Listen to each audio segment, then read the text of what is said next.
माझ्या प्रिय भक्तांनो, माझ्या लाडक्या बाळांनो, लक्ष्मीपूजन अशी मांडणी करा जेणेकरून तुमच्या घरातलं लक्ष्मीपूजन सुशोभित होईल आणि लक्ष्मी माताचा आशीर्वाद सदैव तुमच्या पाठीशी राहील.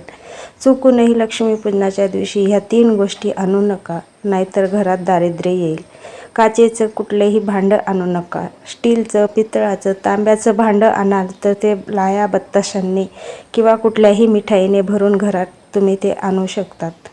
तिसरी गोष्ट म्हणजे कुणाच्याही घरातले दरिद्रता म्हणजेच जुने कपडे असतील, काही असतील ते घरात प्रवेश करू देऊ नका.